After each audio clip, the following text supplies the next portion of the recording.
Dan Illman, Mike Beer, let's throw up the field for race number 9 at Aqueduct on Saturday, the third of 3 stakes races at the Big A. This is at 6 furlongs on the outer turf.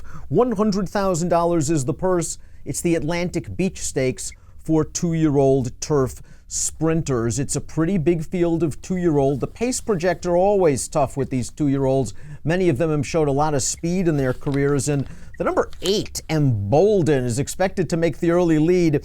Now, we'll talk more about Embolden when we get to him in our horse-by-horse analysis. It seemed like they made a very concerted effort to rate this horse last time out, and it didn't really work out. Yeah, that's 100% true, Dan. They really did want to rate him last time. He didn't run poorly. He finished third in a pretty good race, but he had shown really big speed in his first 2 turf starts. I wonder if they'll go back to that.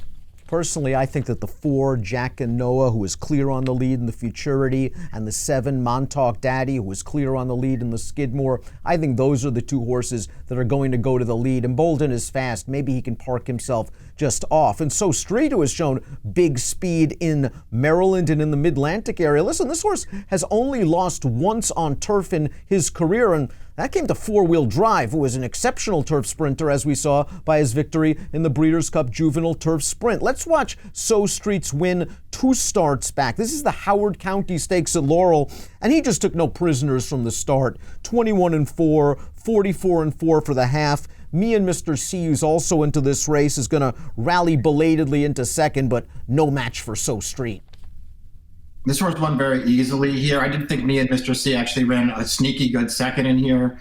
But this horse just dominated this field on the front end, and he actually ran pretty well to be second to 4-wheel drive back on August 31st. All 3 of his turf starts are good. He's got a lot of speed, but it feels like he doesn't need the lead. There are things to like in this race. It feels like he's a little slow on the way in, Dan, but there are things to like about this horse. What happened to Old Chestnut's speed last time out? Kind of a weird race, that Indian Summer. Kamari, the winner, came in showing big speed in her starts. She ended up rallying from last. Old Chestnut won 2 races on the turf at Woodbine in gate-to-wire fashion, one against stakes horses, and she was trying to come from way out of it as well. It didn't work out. Yeah, last time, it just felt like he was just kind of no match for that field last time. He had run a couple of solid races at Woodbine going 5. I would be a little worried about the 6 furlongs with him, especially in a race with all this other speed. And obviously, based on that last one, he's got something to prove. He did not run well last time. Me and Mr. C's only lifetime win came around 2 turns. That was a 7.5 furlong sprint at Delaware in the career debut. We saw the good runner-up effort in the Howard County Stakes. They ran him in the AWOD going a mile last time out. Byland and C is a very, very talented horse, and this one was just no match. I like that they're getting Lasix for the first time. Ned Aller is just a very, very good underrated trainer that always seems to go off at a good price with these nice horses. I just wonder if this horse, with his lack of speed, yes, the pace is fast, maybe he wants a little bit more than 6 at this point in his career.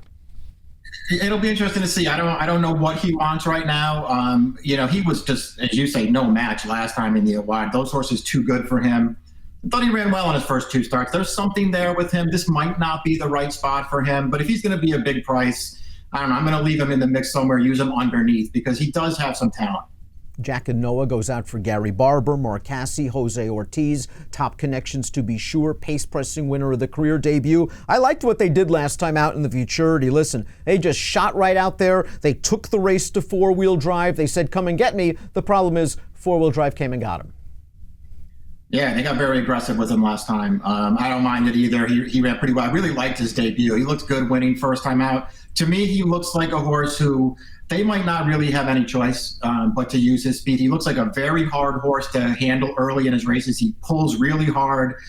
They might just have to turn him loose there. There is something there with this horse, though. He's run well in both of his starts. Todd Pletcher adds blinkers to the number 5, Free Wheeler. This horse was a debut winner against New York bred, second time out in the Grade 3 Futurity against 4-wheel drive. We're going to watch that race right now. He's just down towards the inside in here, and you see 4-wheel drive, the 4-horse taking over. Free Wheeler was the one sort of trying to ease out for a little bit of room, and this horse runs on at the end of this race. Yeah, I thought he ran well in this race, too. That's Jack and Noah, who's down on the rail there getting tired, and towards the outside is another horse who's in this race, Embolden. They all, I thought, ran pretty well. They're just not going to be able to beat 4-wheel drive. He's just too good. I really liked Free Wheeler's debut. I thought he looked really good winning at Saratoga first time out. second best last time. To me, that's the kind of race I could go either way on him, Dan. I don't have any problem with the race that he ran. I don't know if I feel like he was actually second best in there, even though he finished second. So it will all come down to price for me. I'm going to use him somewhere. Where I use him and how much I use him for depends on price. The 6 is turned aside, and he is one of many American Pharaoh progeny that have seemingly excelled on the turf, especially sprinting. Four-wheel drive just comes to mind right away. Sweet Melania, another good one. A couple of other ones like Maven out in Europe. Here's Turned Aside's maiden win for Linda Rice, and this is just kind of easy. Sitting off of the pace, taking over right now in the red cap, and just going about his business to win with a 76 buyer. He was no match for Jack and Noah 2 starts back over firm ground, but I think this was the kind of field he could beat, and it was a nice confidence boost, a nice step forward. He's just going to face a lot more pace heat this time around. Yeah, we'll see what kind of trip he gets. To me, he looks like the kind of horse who definitely doesn't need the lead to run his race. I wouldn't worry about the pace so much. I guess the problem with that race that we just watched is he won obviously very easily. It just might not have been a good maiden race. I mean, I think first-time starters were second, third, and fourth in there. Who knows if they turn out to be anything. But it was another step forward for this horse. He ran, I thought, deceptively well first time out. He had a little bit of a trip in there in behind horses. His second start was a little bit of an improvement. He improved again last time. He just looks like a real professional, kind of bigger, good-looking 2-year-old. I just think he's really headed the right way. I think he fits in this race. He's trained by Linda Rice, as is his next-door neighbor, the number 7 Montauk Daddy, who opened up a big lead as the odds-on favorite in the Skidmore Stakes last time out. Another miracle, the horse that's going to eventually run him down, he's okay for Gary Contessa. He ran in that one of the Breeders' Cup races. Were you disappointed in this loss, or do you think Jose Lezcano might have went for home a little too early?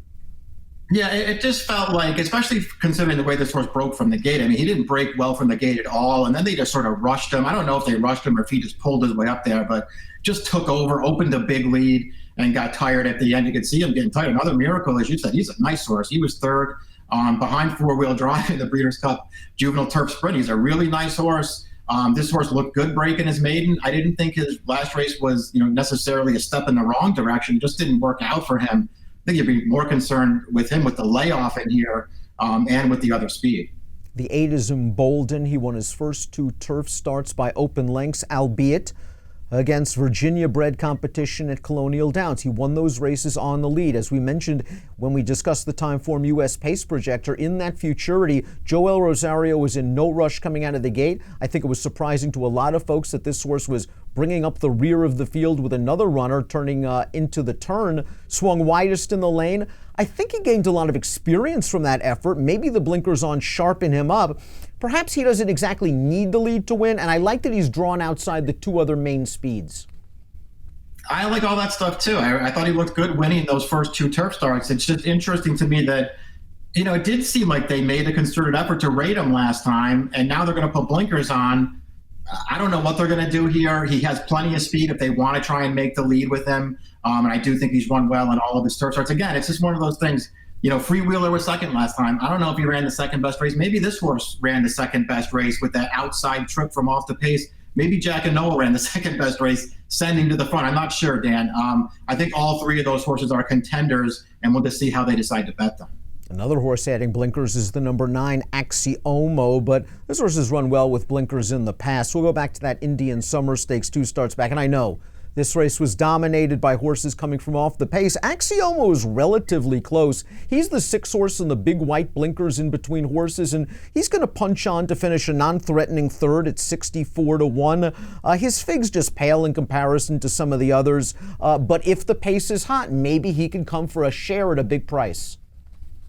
Yeah, maybe he can. This was a race that set up well for closers. I thought he did his best, the best that he could do with that kind of a trip. It feels like even if he runs that race, it's probably not going to be good enough. But those 2 horses that beat him in there, they're both very good. Fly Away, the 10 was very ambitiously spotted off of a New York-bred maiden victory. They ran him in the Grade 3 with anticipation. He had to stretch out 3 furlongs in his first start against winners. He was just up close to the pace against Fighting CB. I know the pace wasn't fast, but I just think it was too much too soon for Fly Away. I wonder if Christophe Clement's just rebooting here, off the layoff, cutting him all the way back to 6, maybe let him roll a little bit in the stretch. Yeah, I think they'll probably take him back and make one run here. We'll see if he can improve enough to beat a field like this. His turf debut, it's worth noting that he is a half to disco partner. So this is probably what he wants to do, sprint on the turf. His maiden win, it just, wasn't that impressive a race then. He took a lot of money. He barely got it done after exchanging some bumps in the stretch with First Deputy. And First Deputy, he's just a horse who so far has turned out not to be very good. Mystic Lancelot, the number 11, we saw him get outfinished for third by Axiomo in the Indian Summer Stakes. That was his first race with blinkers for trainer Todd Pletcher.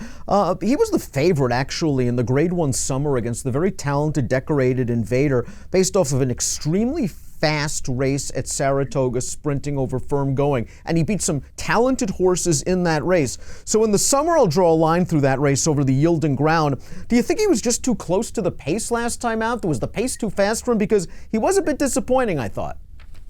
I thought he was too. I thought all in all, maybe he was just too close. I don't know, Dan. It was a closer's race. He was closer to it than the 1, 2, 3 finishers were. He just didn't seem like he ran that great of a race. I really did like his debut, though, so there's something there with this horse. Maybe he turns it around in here and he's a better price this time. Last horse in the body of the field is Prince of Thieves, debut winner sprinting at Ellis Park. This horse has no early speed. He's going to break from the outside post. He's going to be taken to the back of the pack. He's going to hope the pace is fast. He's going to hope the trip is right. And he's going to come with a run. Overmatched last time out in the Bourbon against a nice win in Peace Achieved going long. This is what he wants to do right now, sprint. I think that's probably right. I think, you're right. Maybe the race will set up well for him and it'll just come and make one big run, and that'll be enough. But it just feels like this is a really good field, Dan. He's going to have to improve to beat these horses, even if he gets the right trip. Wide open race, the $100,000 Atlantic Beach Stakes. Let's take a look at our top selections in here.